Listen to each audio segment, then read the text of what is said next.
प्रश्न ये कि सभा मंत्रिपरिषद में विश्वास का अभाव व्यक्त करती है। जो सदस्य इसके पक्ष में हाँ कहें, जो सदस्य इसके विरोध में ना कहें। मेरे विचार में निर्णय ना वालों के पक्ष में, ना वालों के पक्ष। और इसी के साथ ही 3 दिन तक लोकसभा में चलने वाला विश्वास प्रस्ताव ध्वनि मत से गिर गया। संख्या बल के लिहाज से पहले ही आश्वस्त केंद्र सरकार ने विपक्ष को करारा जवाब दिया। अविश्वास प्रस्ताव के जरिए विपक्ष ने खूब आक्रामक रवैया अपनाते हुए सरकार को कटघरे में खड़ा करने की कोशिश की, मगर पीएम मोदी ने अपने संबोधन के जरिए चुन चुनकर विपक्ष को जवाब दिया। दरअसल विपक्ष मणिपुर में जारी हिंसा पर लगातार पीएम मोदी के बयान और फिर बहस की मांग कर रहा था, मगर बीजेपी इसे लेकर सहमत नहीं थी। ऐसे में कांग्रेस के नेतृत्व में विपक्ष ने अविश्वास प्रस्ताव की राह चुनकर हारीबाजी का दांव चला। 3 दिन तक चले आरोप प्रत्यारोप में गौरव गोगोई, राहुल गांधी, महुआ मोइत्रा, असदुद्दीन ओवैसी, फारूक अब्दुल्ला समेत तमाम विपक्ष के बड़े चेहरों ने सरकार को घेरा। इखलाक से लेकर पीलू खान से लेकर अफान अंसारी से लेकर लुकमान अंसारी, मॉब लिंचिंग पूरे पसमानदा मुसलमान की होती है। कम से कम देश की सबसे बड़ा मुखिया होने के नाते प्रधानमंत्री जी को एक बार मणिपुर के आम वासियों के लिए कुछ संदेश देना चाहिए। अगर मणिपुर जल रहा है तो भारत जल रहा है, अगर मणिपुर में आग लगी है तो भारत में आग लगी है।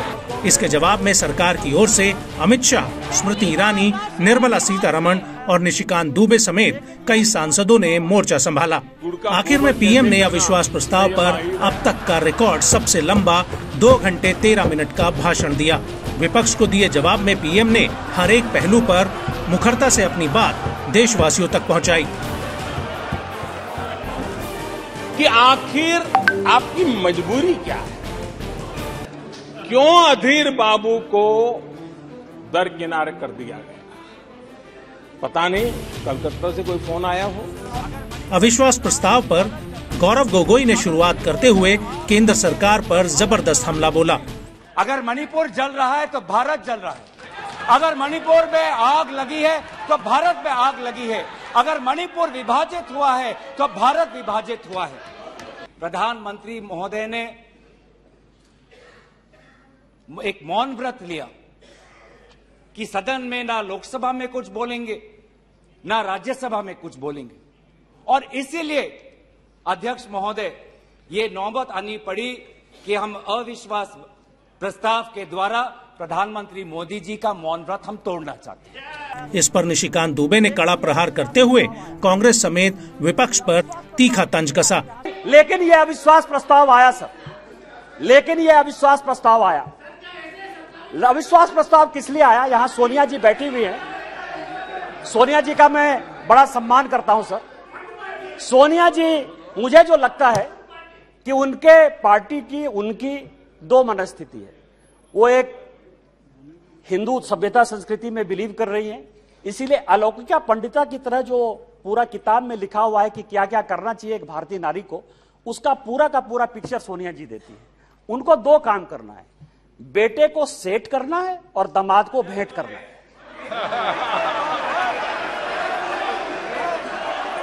अविश्वास प्रस्ताव के दूसरे दिन राहुल गांधी ने करीब 40 मिनट के तेज तर्रार भाषण में केंद्र सरकार पर हावी होने की मंशा जाहिर की। राहुल ने सरकार को खूब खरी खरी सुनाई। इन्होंने मणिपुर में हिंदुस्तान की हत्या की है, सिर्फ मणिपुर की नहीं, हिंदुस्तान की हत्या की है। इनकी राजनीति ने मणिपुर को नहीं, हिंदुस्तान को मणिपुर में मारा है।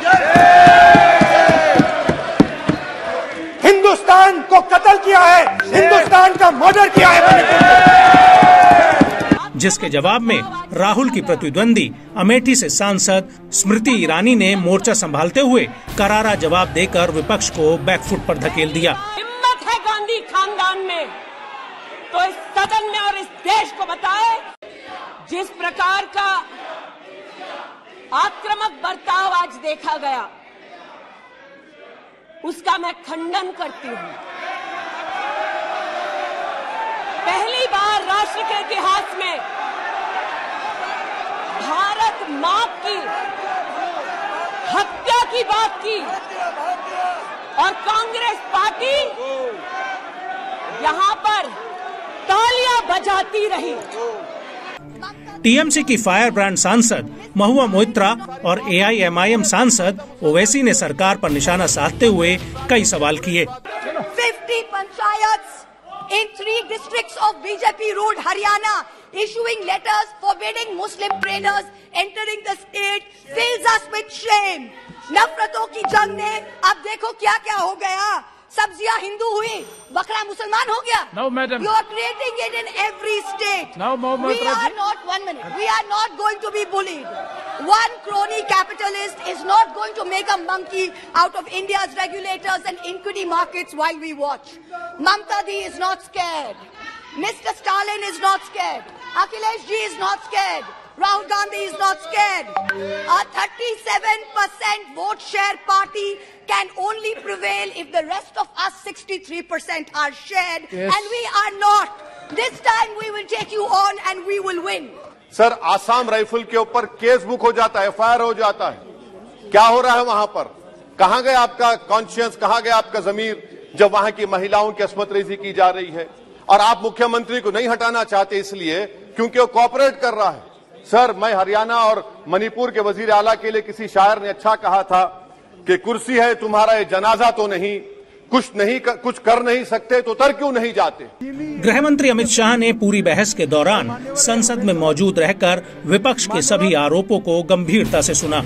इसके बाद शाह ने तीखा पलटवार करते हुए न सिर्फ मणिपुर की हकीकत बताई बल्कि अतीत में हुए जातीय हिंसा और उस पर राज्य और केंद्र की सरकारों के ढुलमुल रवैये को भी बताया।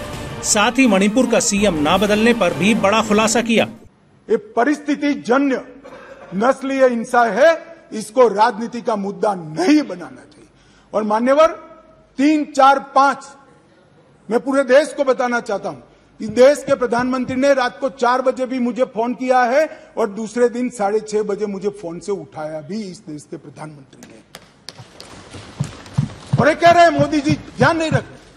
मान्यवर 3 दिन तक लगातार हमने यहां से काम करने का काम किया।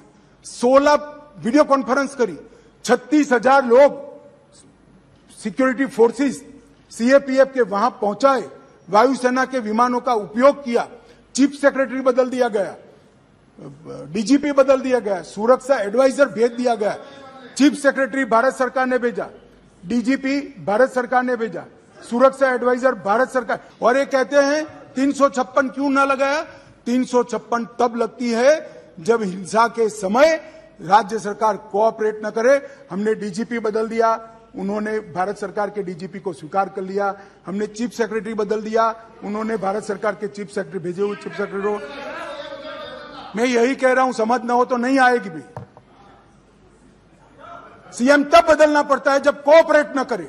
लोकसभा में नेता विपक्ष अधीर रंजन चौधरी ने भी इशारों में पीएम मोदी और सरकार पर विवादित टिप्पणी की। स्पीकर ने भी कार्रवाई करते हुए पूरे सत्र से उन्हें निलंबित कर दिया। It's a long overdue.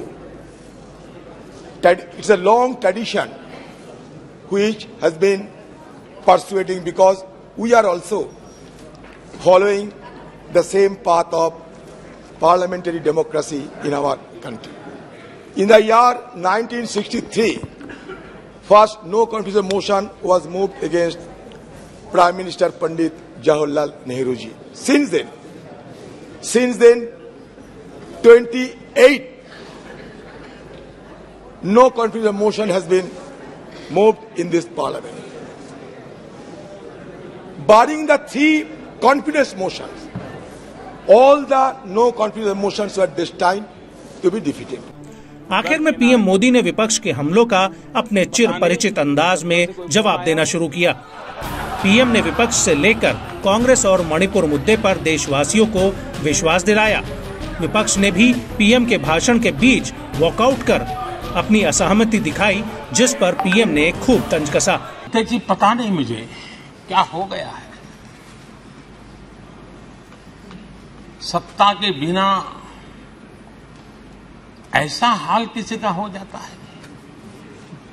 सत्ता सुख के बिना जी नहीं सकते हैं। और क्या क्या भाषा बोल रहे हैं। आदरणीय अध्यक्ष जी, पता नहीं क्यों कुछ लोगों को भारत मां की मृत्यु की कामना करते नजर आ रहे हैं। इससे बड़ा दुर्भाग्य क्या है? ये वो लोग हैं जो कभी लोकतंत्र की हत्या की बात करते हैं, कभी संविधान की हत्या की बात करते हैं। अध्यक्ष जी, मैं हमारे विपक्ष के साथियों से यही कहूंगा कि आप तैयारी करके क्यों नहीं आते जी? थोड़ी मेहनत कीजिए। और मैंने 5 साल दिया आपको मेहनत करने के लिए। 18 में कहा था कि 23 में आप आना, जरूर आना। 5 साल भी नहीं कर पाए आप लोग। क्या हाल है आप लोग को? बता दें कि इससे पहले 2018 में भी विपक्ष मोदी सरकार के खिलाफ अविश्वास प्रस्ताव लाया था, जो गिर गया था। इसके पक्ष में वहाँ के जो सदस्य इसके विरोध में ना के, मेरे विचार में निर्णय ना वालों के पक्ष में प्रस्ताव अस्वीकृत हुआ।